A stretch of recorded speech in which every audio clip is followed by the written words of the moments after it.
bugün sizinle birlikte OTK 20 sınaq ədəbiyyat suallarının 12-ci testinin izahına baxmağa çalışacağıq. Deməli, uşaqların səhvlərini qeyd eləmişəm burada, onları izah edəcəm. Sual 2 səhv yazılıb. Nizami Gəncəvin İskəndərnamə poeması ilə bağlı klasteri tamamlayan fikirləri müəyyən edin. Deməli, Niqumaş oğlunu Şahzadəyə tapşırır. Bəli, bu Niqumaş oğlunu Şahzadəyə tapşırır. Bu doğrudur. Ona görə biz klasteri tamamlayan deyirsə, biz buradan doğruları seçməliyik. Deməli, tamamlayan fikirlərdir. Ərəstu və İskəndəri Feyləqusun siyasətinə zidd tərbiyədir. Ərəstu və İskəndəri Feyləqusun siyasətinə zidd tərbiyədir. Bu tamamilə yanlış fikirdir. Çünki zaten Feyləqus ədalətli bir hökmdar idi. Ərəstu da uşaqları yaxşı tərbiyə edir. Yəni burada bir ziddiyyət yoxdur. İskəndərə var dövlətə qul olmamağı məsələ. Yəni bu yanlışdır. İskəndərə var dövlətə qul olmamağı məsləhət görür. Bəli, deyir ki, iki şey tapşırıram sənə. Birincisi, var dövlətə alıda olma. İkincisi də ki, oğlunu özünə vəzir seçməyini tapşırır. Oğlumu deyir, hər işdə oğlumdan məsləhət al. Belə deyir. İskəndərin hər gizli biliyi əldə etməsinə nail olur. Bəli. Niqumaş İskəndərin hər gizli biliyi əldə etməsinə nail olur. Oradadır. İskəndərin hər gizli biliyi əldə etməsinə nail olur, bəli. Çünki deyir, çalışır ki, o bütün sirlərdən agah olsun. Oğlu İskəndərin ölkəni ağır xəracdan xilas etmələrini gözləyir. Belə bir şey ümumiyyətlə sizdə verilməyib. Ölkənin xəracdan xilas etmələrini istəməsi yoxdur. Amma İskəndər hakimiyyətə gələndən sonra, bəli, dehqan vergisinə qələm çəkir, ağır vergilərə falan qələm çəkir. Yəni, burada yəni Niqumaşın gözləməsi kimi bir şey yoxdur. Ona görə bizim cavabımız, bizdən doğruları istəyirdi. Doğruları istəyirsə cavabımız 2-3 olacaq, yəni D variantı. Burada uşaqlar atıblar testləri, cavabları ilə işləyiblər. Deməli, növbəti sualımız olacaq bizim 5-ci. Nümunə ilə bağlı doğru fikirləri deyir, müəyyən edin. Yalan çəkinmədən öz böhtanını deyər, həqiqətin üzünə qənşər. Gerçəksə dişinə tutub canını, yalanın yerinə xəcalət çəkər. Birinci misrada bədii təyin işlənmişdir. Bədii təyin dediyimiz epitetdir. Burada epitet yalan çəkinmədən öz böhtanını, burada ümumiyyətlə birinci epitet bilirik ki, məcazi mənada olan birinci növ təyini söz birləşməsidir. Hansı ki, burada elə bir şey yoxdur, ona görə səhvdir. Şeir bədii təzad üzərində qurulmuşdur. Yalan öz böhtanını deyər, həqiqət. Yalan var, həqiqət var. Gerçəksə dişinə tutub canını, yalanın yerinə xəcalət çəkər. Yenə də gerçək, yalan, bəli, bədii təzad üzərində qurulub deyə bilərik. Metafordan istifadə edilmişdir. Gerçəksə dişini tutub canını, yalanın yerinə xəcalət çəkər. Gerçəyin xəcalət çəkməsi və yaxud da yalanın öz böhtanını deməsi, bunlar metafordur. Yəni, insana aid olan xüsusiyyətlər köçürülüb onların üzərinə. 3 doğrudur. 3-cü və 4-cü misralarda təşbih var. 3-cü və 4-cü misralarda təşbih var deyir. Baxaq. Deməli, 3-cü və 4-cü misralarda. Gerçəksə dişinə tutub canını, yalanın yerinə xəcalət çəkər. Təşbih burada varmı? Gerçəksə dişinə tutub canını, yalanın yerinə xeyr. Biz burada təşbih görə bilmirik. Bu səhvdir. İkinci misradakı inversiya masallıqdadır. İkinci misradakı inversiya, ikinci misrada. Deyər həqiqətin, bəli, həqiqətin üzünə qənşər deyər olmalıydı. Bu da inversiya var. 5-i də doğru götürəcəyik. Cavabımız olacaq 2, 3, 5, yəni D variantı olacaq cavabımız. 2, 3, 5, D variantı. Növbəti səhvimiz deməli 7-dədir. Müsibət Fəxrəddin əsəri əsasında İlerven diaqramına uyğun olmayan fikirləri müəyyən edin. Nahaq qan tökülməsinin intiqam almağın əleyhinədir. Mahmud bəy və Şahmar bəy. Mahmud bəy, bəli, nahaq qan tökülməsinin əleyhinə olan bir obrazda bizdən uyğun olmayanlar istəyir. Bir doğrudur tamamilə. Vaxtsız ölümü ilə faciənin baş qəhrəmanının səviyyəsinə yüksəlir. Vaxtsız ölümü ilə faciənin baş qəhrəmanı səviyyəsinə yüksəlir. Faciənin baş qəhrəmanı Fəxrəddin olduğuna görə 2 yanlışdır. Amma burada belə bir məqam var ki, 2 əslində Şahmar bəy üçün də yanlışdır. Bəli, yenə də yanlışdır. Bəli, yanlış olduğuna görə 2-ni götürəcəyik. Qardaşı qan davasının qurbanı olur. Qardaşı 2 əslində ortada olmalıydı. Əslində Mahmud bəy üçün də bu cümlə yanlışdır. Vaxtsız ölümü ilə faciənin baş qəhrəmanı səviyyəsinə yüksəlir. Bu fikir Şahmar bəy üçün də yanlışdır əslində. Şahmar bəydə də belə bir fikir aid eləməliyik. Yəni, bu fikir ortada olmalıydı. Burada verilməsi yanlışdır. Yenə də yanlış olduğuna görə problem yaratmır bizə. Bəli, yanlışdır. 2-ni götürəcəyik. Qardaşı qan davasının qardaşı qan davasının qurbanı olur. Şahmar bəyin qardaşı da qan davasının qurbanı olub Fəxrəddin. Mahmud bəyin qardaşı Rəşid də qan davasının qurbanı olub. 3 tamamilə doğru fikirdir. 3 doğrudur. Fəxrəddinlə mübarizəsinin mahiyyətini anlayır. Fəxrəddinin mübarizəsinin mahiyyətini anlayır. Fəxrəddinin mübarizəsinin mahiyyətini anlamır Şahmar bəy.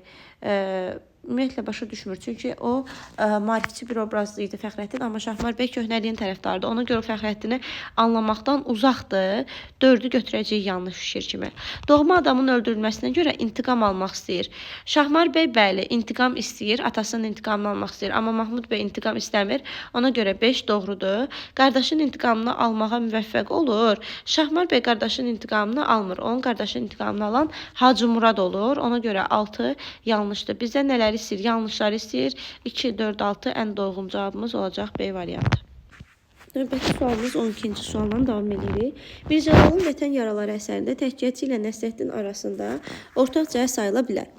Qısa müddətli məzuniyyətə getmək, bunu götürə bilmərik. Çünki məzuniyyət deyildi Nəsrəddinin getdiyi. Bəli, təhkiyatçı məzuniyyətə qayıdır evinə. Amma biz Nəsrəddinin evinə qayıtmasını görmürük. O sadəcə xəstəxanada olur. Biz buna məzuniyyət deyə bilmərik. Bir yanlışdır.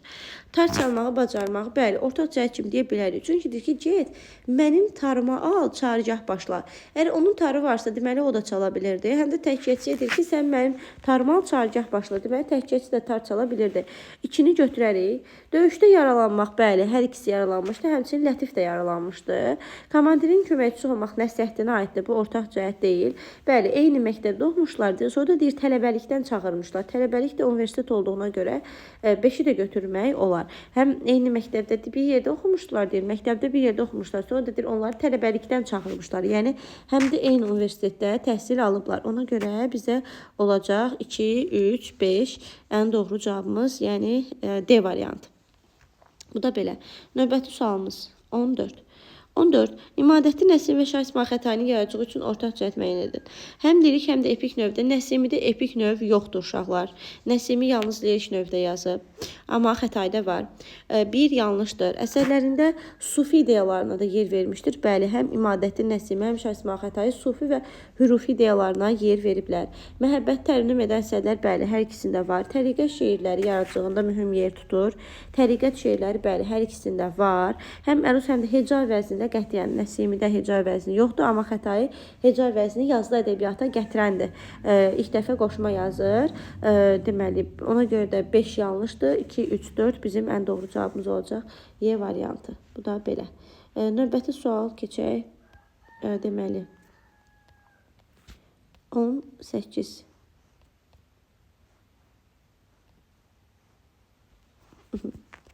Bunları şəkil üzərinə izah elədiyimə görə belə olur. Aha. Deməli, 18-ci sual deyir ki, yansımaçılar və lətifələr üçün ortaq cəhət təhkiyə deyil. Təhkiyə əsasında yaranır. Təhkiyə epik növ deməkdir ümumiyyətlə. Təhkiyə nə deməkdir? Təhkiyə epik növ deməkdir. Epik növdə yaranmada onlar üçün ortaq cəhətdir. Deməli, təhkiyə əsasında yaranır, bu ortaq cəhətdir. Nəzm və nəsr formasında olur. Lətifələrin biz nəzmli olan formasını görmürük əslində. Yumoristik məzmun ola bilər. Bəli, biz yanılmacda da deyirik ki, yanılmaclar yumoristik məzmunda olur. Yumoristik məzmunda olur. Lətifələrdə də zaten yumor var.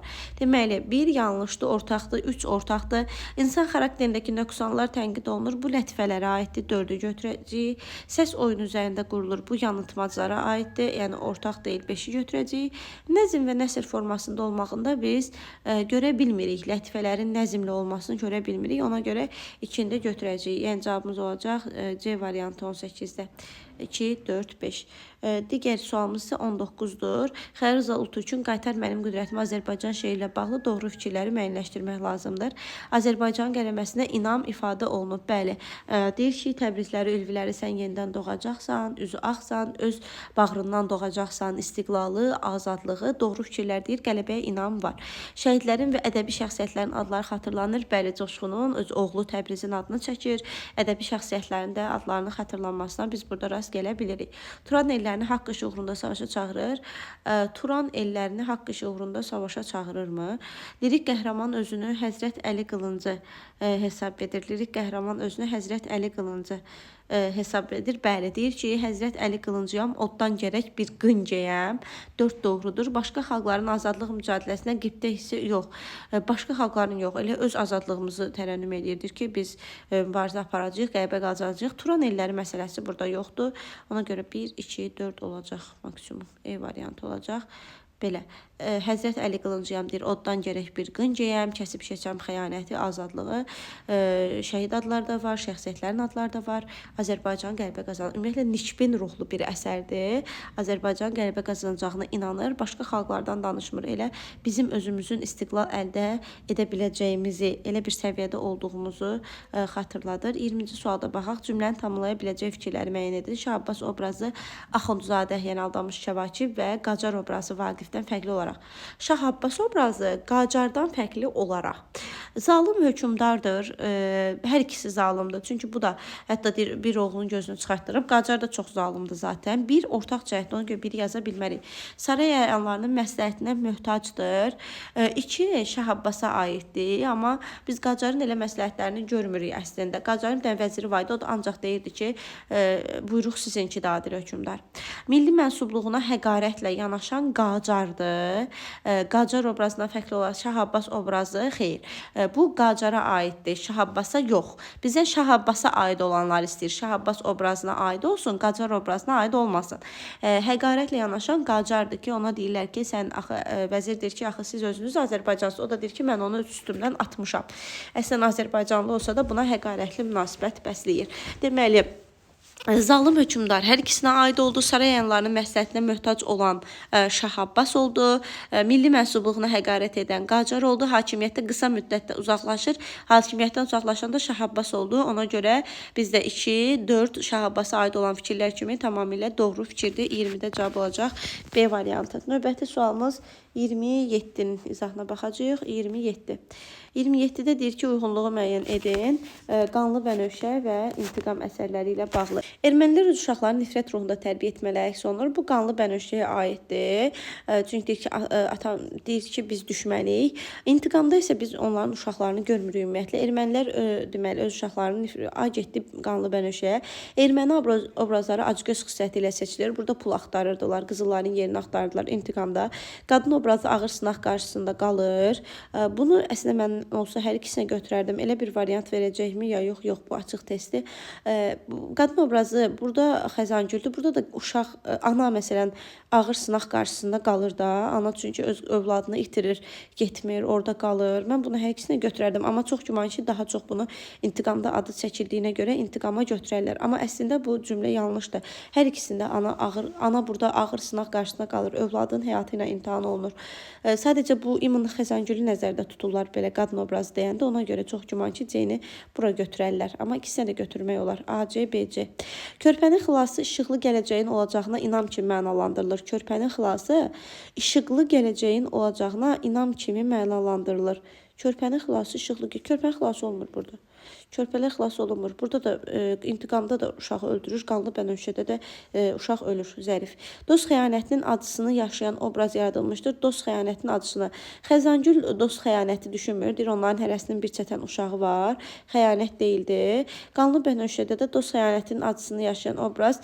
Müəyyən qədər deyə bilərik ki, orada qız uşaq, Zərif deyir ki, ən çox şeydən incimişdi, deyir. Süsəndən incimişdi. Axı onlar bu yaz birlikdə Bənövşə yığacaqlar falan. Bu formada yanaşa bilərik. A, C-yə, ikinciyə də B, C gedər. Belə sağ olun, hər birinizə uğurlar. Ümid edirəm ki, faydalı oldu.